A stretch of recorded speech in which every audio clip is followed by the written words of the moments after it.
Hey guys, good morning. Welcome back to our channel, the Eaton Squad. My name is Addie. So for today's video, let's talk about e-travel registration rules per traveler to and from the Philippines. Details coming right up.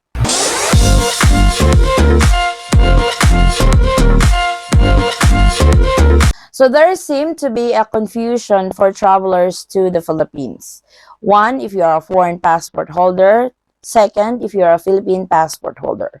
Some are confused on when should they register with Etravel and when should they not register with Etravel. Because there are passport holders who are not required to register with Etravel anymore.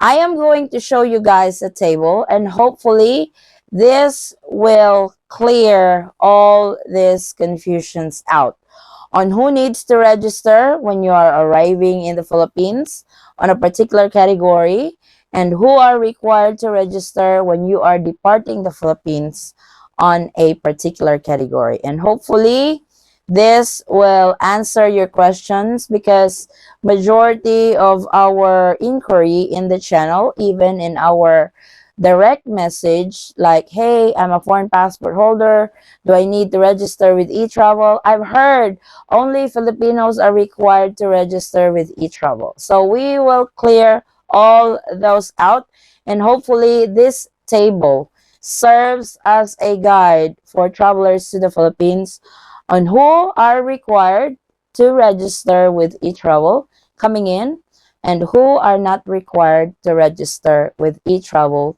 departing the Philippines. So let's get to it. So on the table, as you guys can see, we have categories.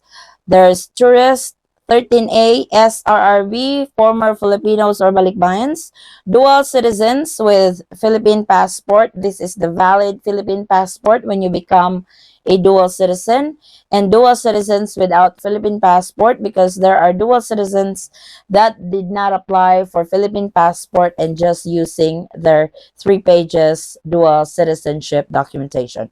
We also have the residents or the green card holders, and we have included our kababayang OFWs. So for arrival in the Philippines, all travelers in all category are required to register with Etravel. No exemptions. This is regardless of your age. Etravel is per passenger regardless of age, whether you're 6 months old or 70 years old. You have to register with Etravel when you are entering the Philippines. I have uploaded a video already on the tutorial. If you are a foreign passport holder, we have a tutorial for that on how to proceed with the new Etravel registration. If you are a Philippine passport holder, we have a video of that as well on how to do your registration with Etravel. Like I said, for arrival in the Philippines, all travelers are required. Whether you are a tourist, 13A, SRRV, former Filipinos or balikbayan, dual citizens with Philippine passport, dual citizens without Philippine passport, residents or green card holders, and our kababayang OFWs.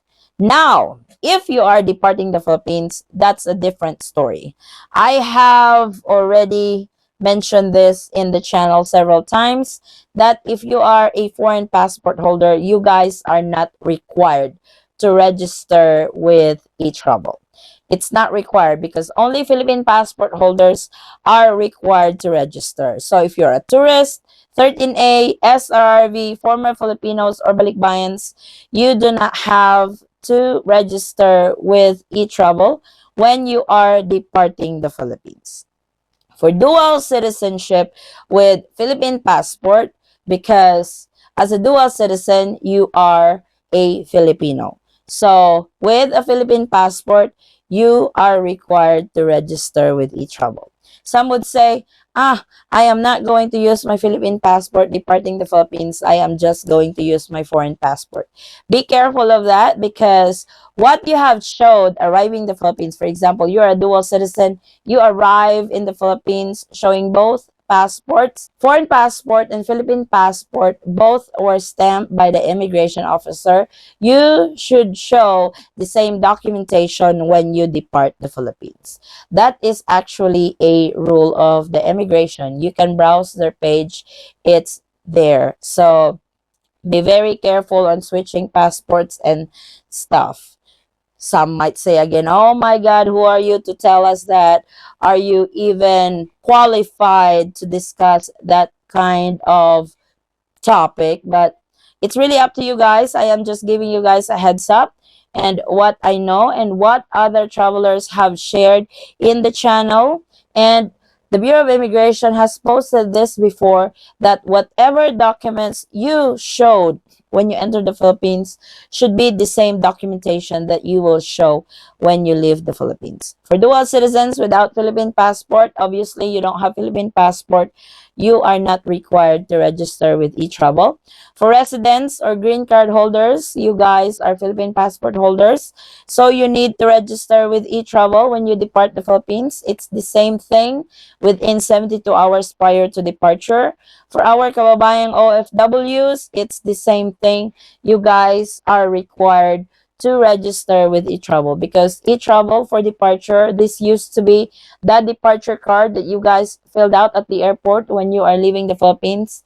Now everything is online. So I hope this table will give you guys more clarification and understanding on when to register with Etravel and when not to register with Etravel on specific category that we have shown on this table. So please be guided on this, and hopefully you guys don't get confused anymore. If you guys are required to register with Etravel, do I really need to register with Etravel and everything? So use this as a guide. That way you guys will not waste your time also, especially if you're a foreign passport holder and you just freaked out because it's required but it's not. So that saves you time not to register anymore.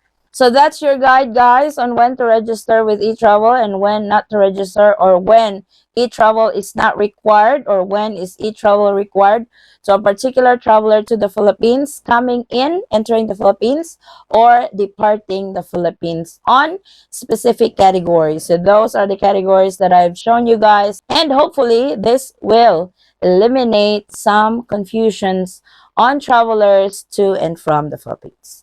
So this is our latest travel updates to the Philippines. Thank you guys so much for watching. If you have any questions, concerns, or inquiries with regards to this video or in any of our travel related videos, please comment it down below and I will try to get back to you guys as soon as I can. Or you can direct message me in our Facebook page, same handle, the Eaton Squad. Again, guys, thank you so much for the continued support and trust to our channel and to our family. I hope to see you in our next travel update. Stay safe, stay healthy, and God bless everyone.